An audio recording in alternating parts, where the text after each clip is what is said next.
ఆ దినము మరణ దినము, దేవుని రాకడ దినము మనకు ఉరి వచ్చినట్టుగా మనము గతించిపోవడానికి, నశించిపోవడానికి మన మీద రాకుండా జరగబో వీటినెల్లను తప్పించుకొని మనుష్య కుమారుని ఎదుట నిలవబడుటకు శక్తి గలవారాగునట్లు ఎల్లప్పుడూ ప్రార్థన చేయుచు మెలకుగా ఉండుడి. ఎల్లప్పుడూ వీటి కొరకు మనం ప్రార్థన చేస్తూ మెలకువగా ఉండాలి. దేవుడు మనకు చెప్పిన మెలకువ. ఎల్లప్పుడూ ప్రార్థన చేసేది ఇదే.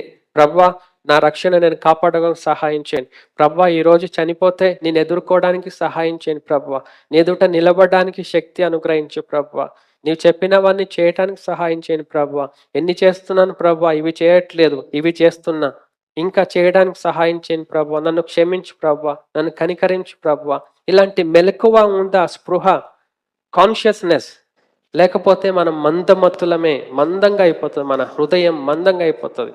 మనకేం ఇవన్నీ తెలియవు. ఎప్పుడన్నా ఆపద వస్తే ప్రార్థన చేస్తాం, మంచిగా ఉంటే సంతోషంగా ఉంటాం, దుఃఖం ఉంటే ఏడుస్తాం, కష్టం ఉంటే ప్రభువా అంటాం, అనారోగ్యం వస్తే యేసయ్యా స్వస్థపరచు అంటాం. ఇలాగే మన జీవితం కొనసాగుతుంది. కానీ ఆత్మీయ మెలకువ, స్పృహ, సిద్ధపాటు మన జీవితంలో రాదు. దేవుని ఎదుర్కొనే స్థితి కోల్పోతాం.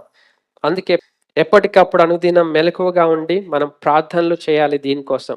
ప్రభువా, ఈరోజు చనిపోతే నేను ఎదుర్కోవడానికి సహాయం చేయండి. ప్రభువా, నీ ఎదుట నిలబడడానికి శక్తి అనుగ్రహించు. ప్రభువా, అడగాలి ప్రభుని ఎప్పుడు కూడా.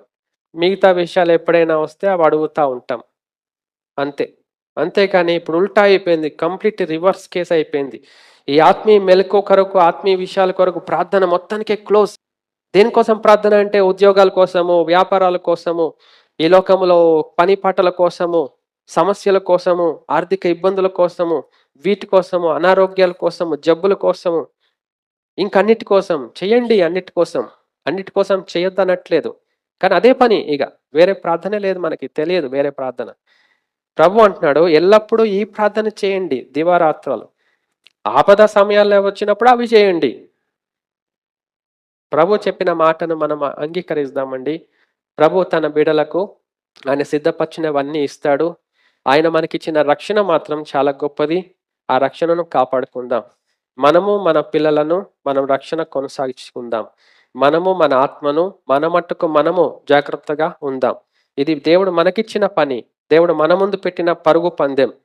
ఈ యొక్క పందెములో ఓపికతో పరిగెత్తడానికి మనం ప్రభుని జ్ఞాపకం చేసుకోవాలి.